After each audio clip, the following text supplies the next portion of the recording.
Zaitun ngapain sih, Bu? Ya ampun, itu juga yang ditanya. Oh my God. Langsung. Gue juga nonton. Ada Bu Koni, gue liatin gitu. Bener tuh. Apa sama-sama alumni Israel, Bang? Ini dia nih dari konspirasi ya. Ini bukan konspirasi, ilmu cocokologi. Cocokologi. Yang penting begini ya, 22 tahun. Al Zaitun dengan segala tuduhan, dengan segala rumors, dengan segala fakta, dengan segala pelanggaran yang macam-macam dari segala mirroringnya NII, this and that, ya kan? Ya. Tidak tersentuh, gitu kan? Di belakangnya ada orang. Ada very powerful guys, gitu kan? Tidak lama setelah aku datang, clear kan? Ditangkap. Pak Kapolri menyatakan bahwa dia ditersangkakan lah, kira-kira begitu. Nah. Jangan ibu-ibu ini mata-mata Bu Koni. Gini, pertama kali aku mau bilang selamat dulu untuk Pak Kapolri, karena Pak Kapolri segini berarti berhasil menyelesaikan 22 tahun PR yang tidak diselesaikan oleh negara. Ya, isu yang muncul terus. Terus coba, dan selalu muncul menjelang pemilu. Menjelang pemilu. Aneh, I don't know why. Aneh, makanya. Ya, jadi kalau buat aku dengan segala hormat saya Panji, bukan saya mensyukuri saya Panji masuk, tapi paling tidak ini membuka jalan tentang apa sih Al Zaitun gitu loh. Ya kan? Karena ini yang aku nggak tahan itu adalah gini loh, kita tuh nggak boleh persekusi orang. Apalagi persekusi organisasi dan lembaga pendidikan. Al Zaitun, you like it or not, itu pesantren. Ya.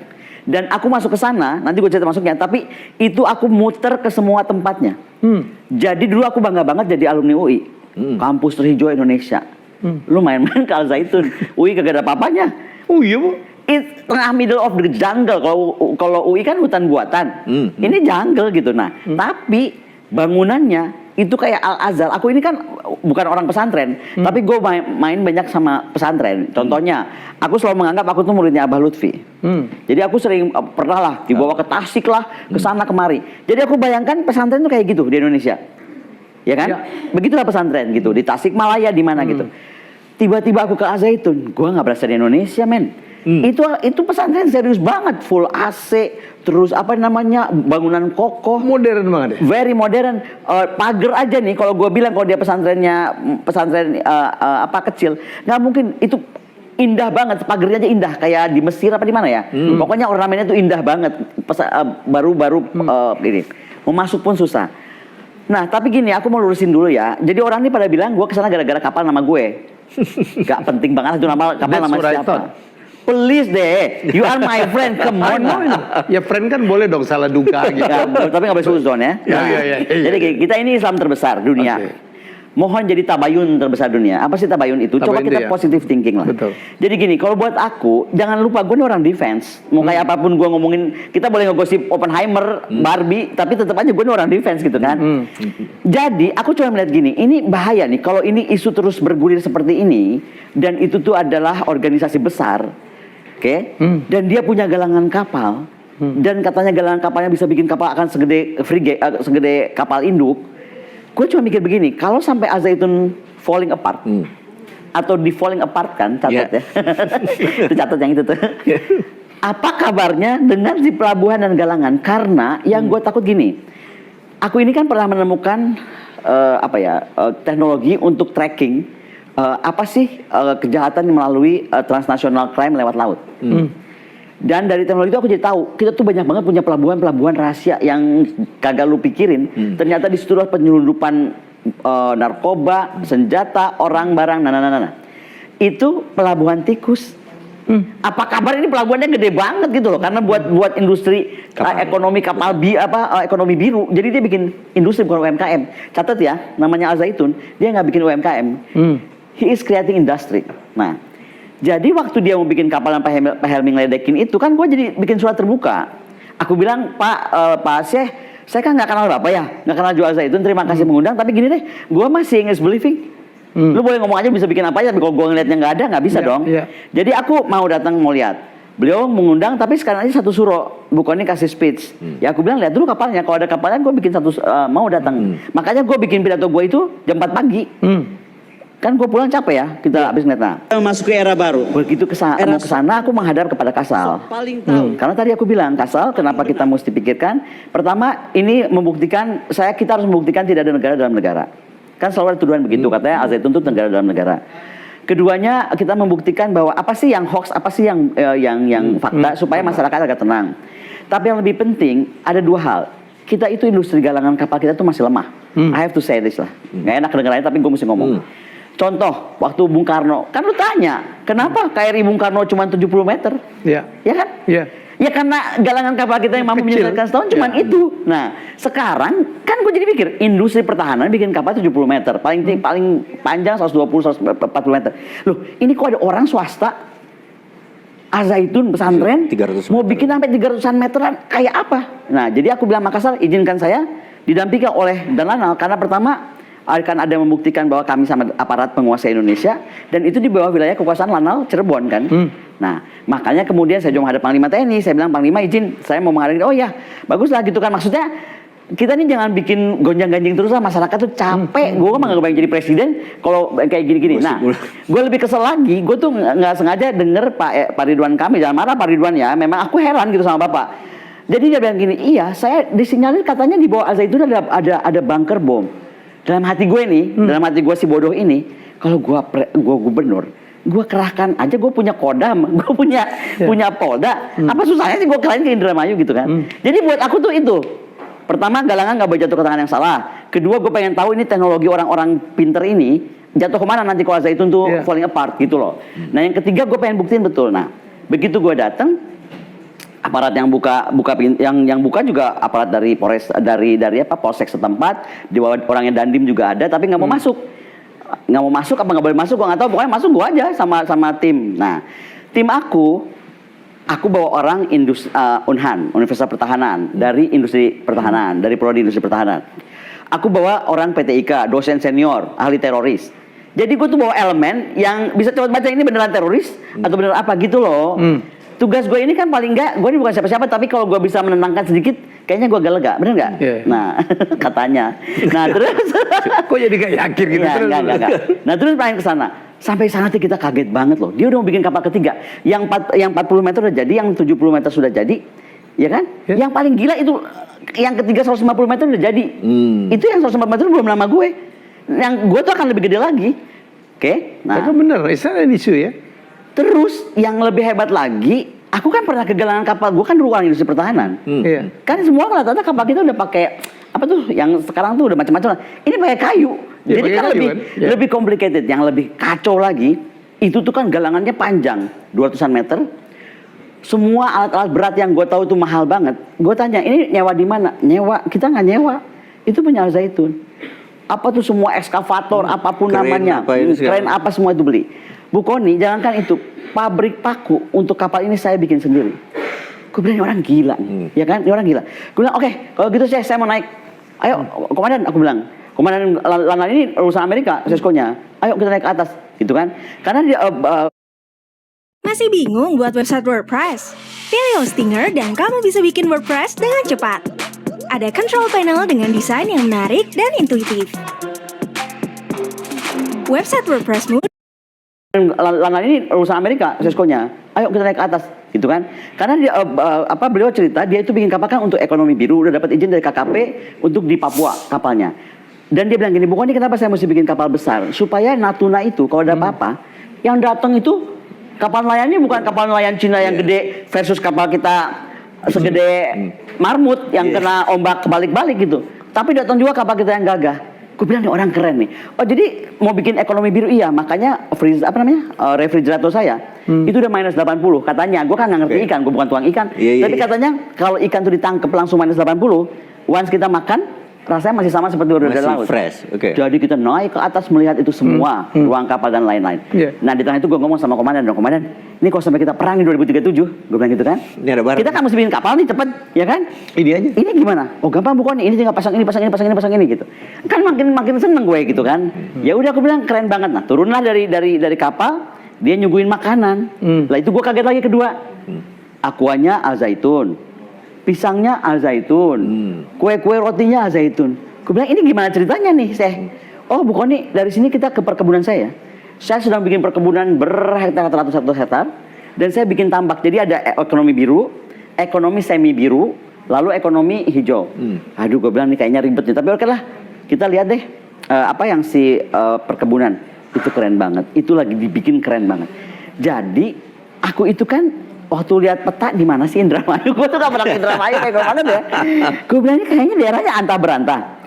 Pas gue kesana lebih Anta Beranta kan driver aku kan dari TNI ya. Dia cerita, Bu ini tuh daerah miskin sekali. Iya. Mohon maaf dengan segala hormat, banyak sekali perempuan sana tuh setengah dijual tanda kutip ya. Iya. Karena begitu miskinnya kehidupan. Iya. Nah, Pantura. kan hadirnya Al-Zaitun itu sebenarnya merubah kehidupan. Dan dengan kebun sebesar itu, dengan galangan sebesar itu yang dibuat sendiri oleh insinyur mereka sendiri. Ini kan menurut gue udah ini yang gue mau gitu loh. Dan beliau bilang gini, Bu Koni, emang Bu Koni itu nggak mempengaruhi saya? Saya itu nontonin Bu Koni karena Ibu Koni selalu ngomong, kenapa Ibu Koni puji Putin? Karena mampu membangun keberdikarian. Itu pesannya Soekarno, itu yang mazhab Soekarno yang harus kita laksanakan. Itu yang harus Al-Zaitun sedang bikin. Jadi lu jangan sampai amazed gitu ngeliat gue. Enggak, dari dulu gua amazed. Berusaha ditutupin aja. Nah, tiba-tiba terus gue ditanyain. Dan sebelum gue ke Al-Zaitun nanya, kan itu kan jauh banget. Oh ya, by the way, beliau tuh nawarin, Bu Koni, nanti Bu Koni sudah kami siapkan ruangan suite room di Al-Zaitun, jadi punya hotel dia juga. Oke, di dalam Al-Zaitun. Di dalam Al-Zaitun tempatnya Presiden Soeharto. Gue langsung bilang sama spring gue nih, Mbak Ketut kan, Tut, ada apa-apa nih kita mati juga nih, gak usah, kita cari hotel, jauh-jauh aja. Jadi akhirnya, dan Nana siap. Tahu lah. Presiden Soekarno tuh benci banget sama namanya Ahmadiyah. Dia nggak suka banget sama Ahmadiyah. Aliran Ahmadiyah ya? Aliran Ahmadiyah. Karena menurut Bung Karno bukan begitu Islam. Menurut Bung Karno. Tetapi ketika Bung Karno dalam perjuangan, itu tuh adalah Ahmadiyah yang provide banyak makan. Gue lupa ya kotanya, apa di Jogja apa di mana. Pokoknya begitu Bung Karno lagi dalam kesulitan besar itu, Ahmadiyah lah yang provide makanan dan lain-lain, bantu. Apa yang dibikin? Bung Karno nggak pernah menganggap Ahmadiyah itu penistaan agama atau penodaan agama. Tapi bahwa dia nggak suka, nggak cocok dengan cara Islam lu bukan begitu ya udah. Tapi karena hak asasi manusia harus menghormati cara orang. Nah itu loh. Jadi kalau sekarang aku tarik ke sana, contoh kita belajar, kita ke Makkah ya. Gue sembahyang misalnya di dekat Raudah. Jadi gue kaget ada orang sembahyang begini-begini tangannya, gitu-gitu kan. Oh iya. Iya kan? Ritual. Belum lagi ada yang sembahyang masih ini mas gini-gini masih dipakai. Yang dari mana tuh? Kita kan kaget, tapi dari Makassar. Ya, bukan Makassar. Negara Arab jadi gitu dong. Ya. Enggak, negara Arab, gue lupa negara Arab. Pokoknya cantik banget lah pakai emas-emas gitu. Nah, maksud aku kok pemerintah Arab Saudi yang nganggap itu penistaan dan penodaan? Karena tadi ada itu harus dihormati. Itu adat budaya. Nah, adat budaya. Iya, jadi bukan cuma masalah agama. Jadi buat aku nih, ginilah. Pertama, kita harus berani jujur. Kalau memang Pak Menko Polhukam sudah melepaskan bom bahwa ini adalah kreasinya negara, so which one to blame? Negaranya kah? menurutku bukan Al-Zaitunnya pada saat ini, harus yang meng-create-nya. Itu. Ya, jadi bukan Oppenheimer-nya. Bukan tapi yang Oppenheimer-nya. suruh merintah ngebom Siapa itu. jurunya ya? Yang jurunya. Menarik kan? Menarik. Jadi Oke, welcome to the Al-Zaitun of Indramayu. Jadi ini biarin teman-teman kita, masyarakat, sahabat kita, follower kita ataupun ini yang ataupun menilai. pembenci kita yang marah. Iya. Karena udah nuduh gua jadi katanya gini, berarti bukannya udah kena doa-doanya Syekh Panji. Gini ya, gua kasih tahu aja, gua bukan sombong lah. Kalau ada yang ngedoa-doain gua mantul. Ntar mantul balik. Tapi kan he has reason gitu. Kenapa akan menamakan salah satu kapal besar dengan Jadi dia Koni bilang, Ragun ini karena bagus. aku itu dia melihatnya adalah orang yang berani mengatakan kebenaran. Itu menurut beliau.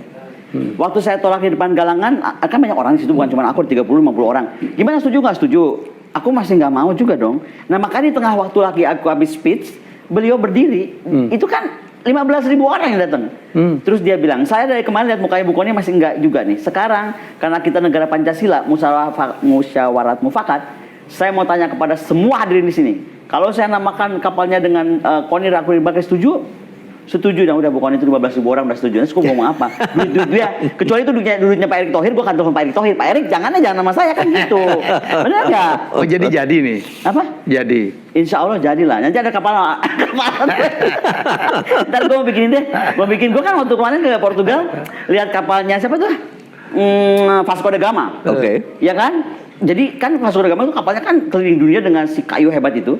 paling depan itu ada dia yang lagi begini nih, dari kayu, Iya. kayu besi itu. Ada patung misalnya. Jadi waktu gua ke museum itu gue pegang sama saudara gama, gue bilang lu punya energi apa ya lu bisa Iya. bisa Keliling menaklukkan dunia. Nanti dunia. ada patung Bu Koni. ngomong-ngomong Kayak Titanic lagi. udah gitu juga tulisannya R66.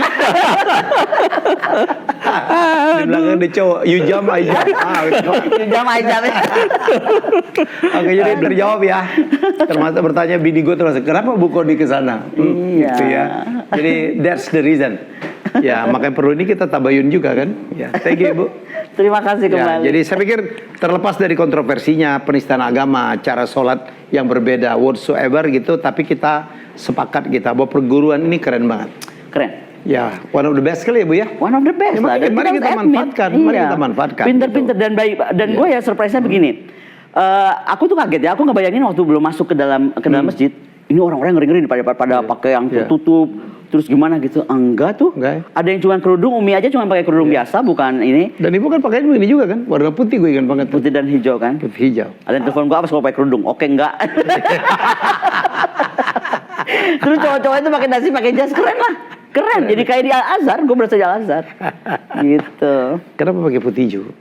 Karena warna Islam tuh hijau. Oh. Gitu. Putihnya? Putih saya datang dengan hati yang suci. Harus banget tuh. Semua simbol bisa diterangin. Dan kenapa hari ini biru? Karena kita janjian warna biru ya, kita keren banget ternyata ya. The Blue Team. Blue Economy. Blue Economy. Oke, oke. Pokoknya hidupkanlah Blue Economy poros maritim dunianya Pak Jokowi. Dan Betul? kita adalah orang-orang maritim. Yes. Nenek moyang orang pelaut. Nah, ya. Oke, kita jumpa lagi dalam episode selanjutnya. Silakan yang mau komen, yang mau Jadi akhirnya dan Nana siapkan jauh lah. Pokoknya kita tuh azan itu 2 jam. Ya, it's a very different place dari mulai Galangan ke sana.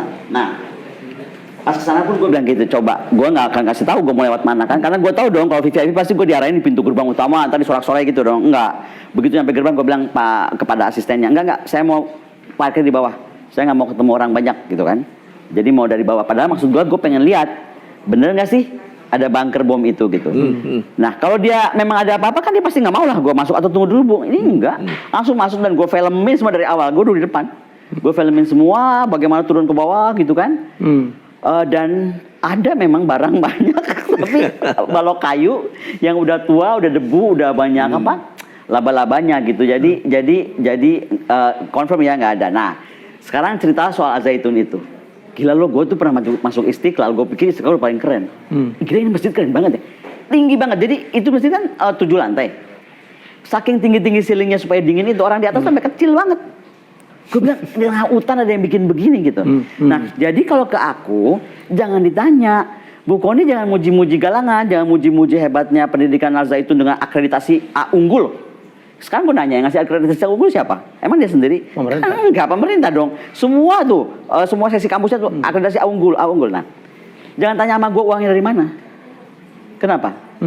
Gue tuh selalu memuji negara gue ya. Kayaknya sistem keuangan udah paling bener. Ada OJK, ada PPATK, ada DIS, ada DAT, ada BI, ada apa gue nggak tahu. Sekarang gini ya, lu punya rekening katanya hampir 300. Betul nggak? Tuduhannya kan salah satunya itu. Ini gue nggak sedang mencoba membela, cuman kita pakai pakai akal sehat kita ya. Kita beli mobil satu, kedua kena progresif 1, mobil ketiga kena progresif 2, Itu cuma Polda yang kantornya cuma di pojokan Semanggi. Lah masa sekarang lu ada orang buka akun 300, sistem lu nggak baca. Yang salah orang yang buka akun atau sistem? Sistemnya lah. Nah sistem kan. Nah ini yang menurut aku masyarakat tuh harus bisa pilah-pilah itu gitu loh. Dan jangan seolah-olah dipersekusi. Kalau udah salah semuanya salah. Maaf. Yang terakhir tadi gue bahas. Pas masuknya ini sekali lagi Pak Kapolri terima kasih kalau sudah akan memecah keriuhan ini selama 22 tahun enggak. Tapi kok masuknya dari undang-undang penistaan atau penodaan agama ya? Itu yang aku pikir selamat bertugas aja Pak Kapolri, karena menurut aku agak agak berat nih kalau kita masuk dari situ. Ya, karena penistaan dan penodaan agama ini akhirnya gue jadi baca dari UN file dan lain-lain. Itu jangan salah loh, penistaan penodaan agama itu bukan cuma masalah agama. Kalau lu baca UN papers, lu penodaan itu nggak boleh termasuk kepada benda, orang suci, adat istiadat, kepercayaan. Jadi besok-besok kalau tiba-tiba gue beralih kepercayaan karena itu hak asasi gue nyembah pohon dan lu ketawain gue, lu bisa dipenjara, penistaan. Gue ketawain pasti lu boleh.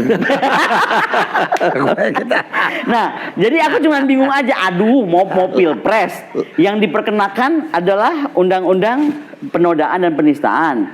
Lalu apa kabar gitu loh? Karena menurut aku Indonesia tuh very diverse. Yang kayak gini-gini bisa memicu another story gitu loh. Jadi maksud aku, kenapa sih nggak lebih tegas bahwa ya terjadi uang transfer dari Al-Qaeda misalnya? Kan lebih seru gitu. Atau terjadi memang Bu Kony tidak menemukan di bawah bunker tapi di bawah rumahnya gitu. Kan lebih keren gitu. Money laundering gitu. Atau money laundry gitu. Kenapa jadi isunya penodaan agama? Karena sekali lagi ya, gue bukan muridnya Al Zaitun, tapi gue ngelihat dengan dia 22 tahun tetap survive, akreditasinya A unggul, dia tuh seorang rektor, is that easy dia melakukan pelanggaran penistaan, penodaan gitu. Aku nggak tahu juga ya, karena gini ya, ini juga jadi background ya. Aku tuh kan kecilnya besarnya dari kecil tuh aku sekolah di Mustopo. Ada yang pernah tahu nggak Jenderal Mustopo itu siapa? Jenderal Mustopo beragama. Profesor Jenderal Mustopo beragama, yes. Masa kecilku aku lulus di sekolah itu. You know what? Yang dibikin profesor, kalau dia waktu itu hidup zaman sekarang, dia udah kena penodaan agama. Pasti itu. Padahal Jenderal Mustopo, why? I tell you. Kita di kelas TK sampai gue lulus SD, beliau tuh bangun di sekolahnya Jalan Dago di Bandung di pojokan. Bangun gereja di sebelah kanan karena beliau istrinya kan Ibu Laila itu Kristen. Lalu ada masjid udah pasti. Lalu di dalam tuh ada kuil Buddha, ada kuil Hindu. Dan kita harus mencoba itu semua. Jadi kalau hari itu ada acara misalnya nyanyi di gereja, kita kebaktian. Kalau ada apa sih agama Hindu datang, kita ke situ. Jadi sama. Jadi di situlah dia bilang bahwa Indonesia terlalu diverse, kita harus saling menghormati.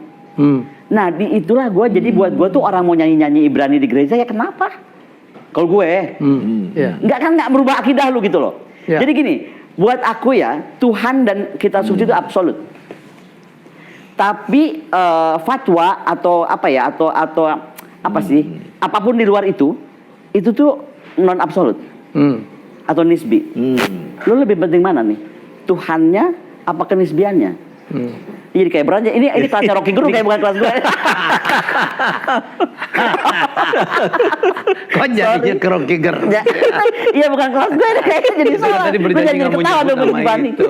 Gitu. Wih, lo dari sudut pandang lo? Jadi gini, kita bukan membicarakan pendidikannya atau pelajarannya yang didapat di Al Zaitun yang semua pendidikan itu bagus pada dasarnya. Dan kita nggak melihat 22 tahun dia membangun pendidikan dan udah ribuan alumninya, kita juga tidak membahas. Kan maksudnya ada murid kita ya? Iya. Kan pengusaha hebat Bu? Iya. Pengusaha hebat. Nah, miliaran. Jadi kita tidak membicarakan itunya, tapi kita membicara gosip di luar. Dan ini sebenarnya lama. Gosip di luar tuh gini, ada sebuah kelompok clandestine, gerakan bawah tanah, yang namanya NII dengan kode N11, gitu ya. NII ini biasa merekrut orang-orang, pembantu lah segala macam, dan ini yang kita dulu tuh misalnya ya 25 tahun yang lalu ini dia bisa doktrin bahwa orang yang tidak sejajar dengan kita atau tidak sama dengan kita atau tidak setuju dengan kita itu musuh. Dan kalau musuh ada hal yang dia tekankan, maka harta musuh itu gonimah. Sah. Gonimah. Wih, gila lu canggih banget bahasa. Itu harta pampasan perang. Itu lu boleh ambil. Karena itu orang tuanya yang nggak setuju bisa ditipu, dia pura-pura sakit, dikirim harta segala macam, dan itu semuanya dikirim. Nah, ini yang dikirim. Kelompok N11 itu kelebihannya dia model sampan. Model sampan itu bahwa kalau Brother Helmi punya 3 sel ini harus membangun 3. Dia tuh tidak tahu bahwa ininya tuh Brother Helmi gitu. Dia sampannya putus. Gerakannya kalau di ini nggak pernah tahu ini nggak pernah tahu ini. Itu kan intelijen sekali, bener nggak? Nggak mungkin dibangun oleh seseorang yang nggak ngerti akademi keintelijenan bagaimana membangun sel tidur. Bagaimana menciptakan sel dan ditidurin, bagaimana sel ini dibangunin. Sel ditidurin. Nah, itu ini sel telur kalau saya. Lu jadi bikin gua kaget. Sel tidur, iya kan? Sel tidur, sel telur biasanya. Tapi memang harus ditidurin jangan-jangan. Jadi kita punya sleeping army kan. bagaimana membangunkan, bagaimana menghidupkan, bagaimana dan lain sebagainya. Dan kalau kayak orang kayak Mbak Koni ini masuk ke sebuah daerah kasih 10 tahun dia punya kaki-kaki selnya setiap saat dia nggak 10 panggil tahun, data. Gua kejepin juga jadi 10 tahun. Percaya. Nah, NII itu dulu sangat menakutkan. Ada di mana-mana NII kan negara Islam Indonesia. Tapi kodenya mereka kan N11 namanya kalau kode anak-anak ini. Ada hubungan dengan itu. Itu dulu Nah, yang isunya ini semua ke Syekh Panji ceritanya ini ke Al Zaitun. Boleh nggak gue potong di sini ya? Kita ini kan punya BIN yang hebat banget. Betul. Ada Bais juga kalau perlu nih. Jadi BIN tuh bisa, kalau BIN kewalahan kita ada Bais lah bisa bantu atau whatever lah balik. Perlukah 22 tahun untuk menelusuri itu? Itu maksudnya kita sekarang ini kan jadi gosip kan. Karena maksud gue ini kan lembaga yang sangat terhormat. Harusnya Alatannya udah keren banget. Kok nggak bisa mecahin itu? Dan pernyataan Pak Menko Polhukam, ya memang itu dulu diciptakan oleh intelijen kan kalau nggak salah Pak Menko Polhukam udah mengakui bahwa itu. Yang kita mesti hukum Al-Zaitunnya kan dia diciptakan. Atau pembangun yang dia kan menjadi mirrornya NI itu kan diciptakan. Atau yang menciptakan ini kan udah jadi kayak Oppenheimer nih judulnya. Betul nggak? Teori konspirasi jadinya iya. Jadi gini, gue mau cerita sedikit aja. Tahu Presiden Soekarno kan? Tahu lah. Presiden Soekarno tuh benci banget sama namanya Ahmadiyah. Dia nggak suka banget sama Ahmadiyah. Aliran Ahmadiyah. Aliran Ahmadiyah. Karena menurut Bung Karno bukan begitu Islam. Menurut Bung Karno. Tetapi ketika Bung Karno dalam perjuangan, itu tuh adalah Ahmadiyah yang provide banyak makan. Gue lupa ya kotanya, apa di Jogja apa di mana. Pokoknya begitu Bung Karno lagi dalam kesulitan besar itu, Ahmadiyah lah yang provide makanan dan lain-lain, bantu. Apa yang dibikin? Bung Karno nggak pernah menganggap Ahmadiyah itu penistaan agama atau penodaan agama. Tapi bahwa dia nggak suka, nggak cocok dengan cara Islam lu bukan begitu ya udah. Tapi karena hak asasi manusia harus menghormati cara orang. Nah itu loh. Jadi kalau sekarang aku tarik ke sana, contoh kita belajar, kita ke Makkah ya. Gue sembahyang misalnya di dekat Raudah. Jadi gue kaget ada orang sembahyang begini-begini tangannya, gitu-gitu kan. Oh iya. Iya kan? Ritual. Belum lagi ada yang sembahyang masih ini mas gini-gini masih dipakai. Yang dari mana tuh? Kita kan kaget, tapi dari Makassar. Ya, bukan negara Arab jadi gitu dong.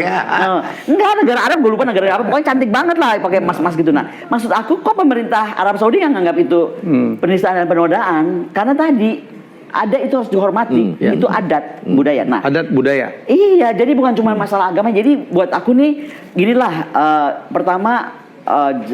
Kita harus berani jujur. Kalau memang Pak Menko Polhukam sudah melepaskan bom bahwa ini adalah kreasinya negara, so which one to blame? Negaranya kah? Menurutku bukan Al-Zaitunnya pada saat ini, harus yang meng-create-nya. Itu. Ya jadi bukan Oppenheimer-nya. Bukan tapi yang suruh merintah ngebom siapa itu. Jurunya ya? Yang jurunya. Menarik kan? Menarik. Jadi welcome to the Al-Zaitun of Indramayu. Jadi ini biarin teman-teman kita, masyarakat, sahabat kita, follower kita ataupun ini yang menilai. Atau pembenci kita yang marah. Karena udah nuduh gua jadi katanya gini, berarti bukannya udah kena doa-doanya Syekh Panji. Gini ya, gua kasih tahu aja, gua bukan sombong lah. Kalau ada yang ngedoa-doain gua mantul. Mantul balik. Tapi kan he has reason gitu. Kenapa akan menamakan salah satu kapal besar dengan jadi dia bilang karena aku itu dia melihatnya adalah orang yang berani mengatakan kebenaran. Itu menurut beliau. Waktu saya tolak di depan galangan, kan banyak orang di situ, bukan cuma aku, 30-50 orang. Gimana, setuju nggak setuju? Aku masih nggak mau juga dong. Nah makanya di tengah waktu lagi aku habis speech, beliau berdiri. Itu kan 15.000 orang yang datang. Terus dia bilang, saya dari kemarin lihat mukanya bukunya masih enggak juga nih. Sekarang karena kita negara Pancasila, musyawarat mufakat, saya mau tanya kepada semua hadirin di sini. Kalau saya namakan kapalnya dengan Koni Rakuni Bakri, setuju? Setuju, dan udah bukan itu 15.000 orang udah setuju. Terus gue ngomong apa? Duit dia, kecuali itu duitnya Pak Erick Thohir, gue kan telepon Pak Erick Thohir. Pak Erick jangan nama saya kan gitu. Benar nggak? Oh jadi nih. Apa? Jadi. Insya Allah jadilah. Nanti ada kapal. Ntar gue mau bikin deh. Gue kan waktu kemarin ke Portugal, lihat kapalnya siapa tuh? Vasco da Gama. Oke. Ya kan? Jadi kan Vasco da Gama itu kapalnya kan keliling dunia dengan si kayu hebat itu. Paling depannya itu ada dia yang lagi begini nih, dari kayu. Iya. Kayu besi itu. Ada patung biasanya. Jadi waktu gua ke museum itu gua pegang Vasco da Gama, gua bilang lu punya energi apa ya lu bisa Iya. bisa Keliling menaklukkan dunia. Nanti ada patung Bu Koni. ngomong-ngomong Kayak Titanic lagi. Udah gitu juga tulisannya R66. Di belakang ada cowok, you jump, I jump. Jam aja. Oke, jadi terjawab ya. Termasuk bertanya bini gue terus, kenapa Bu Koni ke sana? Iya. Gitu ya. Jadi that's the reason. Ya, makanya perlu ini kita tabayun juga kan. Ya, thank you Bu. Terima kasih Ya, kembali. jadi saya pikir terlepas dari kontroversinya penistaan agama, cara sholat yang berbeda, whatsoever gitu, tapi kita sepakat kita bahwa perguruan ini keren banget. Keren. Ya, one of the best kali ya Bu ya. One of the best Ya, lah. Dan mari kita harus manfaatkan, admit. mari Iya. kita manfaatkan. Pinter-pinter gitu. dan baik. Dan gue ya surprise-nya begini. Aku tuh kaget ya. Aku nggak bayangin waktu belum masuk ke dalam masjid. Ini orang-orang ngeri-ngeri pada pakai yang Iya. tertutup. Terus gimana gitu? Enggak tuh. Enggak ya? Ada yang cuma kerudung. Umi aja cuma pakai kerudung biasa, bukan ini. Dan ibu kan pakainya begini juga kan, warna putih gue ingat banget. Putih dan hijau kan. Putih hijau. Ada yang telepon gue apa kalau pakai kerudung? Oke enggak. Terus cowok-cowok itu pakai dasi, pakai jas, keren lah. Keren. Jadi kayak di Al Azhar, gue berasa di Al Azhar. Gitu. Kenapa pakai putih hijau? Karena warna Islam tuh hijau. Oh. Gitu. Putihnya? Putih saya datang dengan hati yang suci. Harus banget ya. Semua simbol bisa diterangin. Dan kenapa hari ini biru? Karena kita janjian warna biru ya. Kita keren banget ternyata ya. The Blue Team. Blue Economy. Blue Economy. Oke. Pokoknya hidupkanlah Blue Economy poros maritim dunianya Pak Jokowi. Dan Betul? kita adalah orang-orang maritim. Yes. Nenek moyang orang pelaut. Nah, ya. Oke, kita jumpa lagi dalam episode selanjutnya. Silakan yang mau komen, yang mau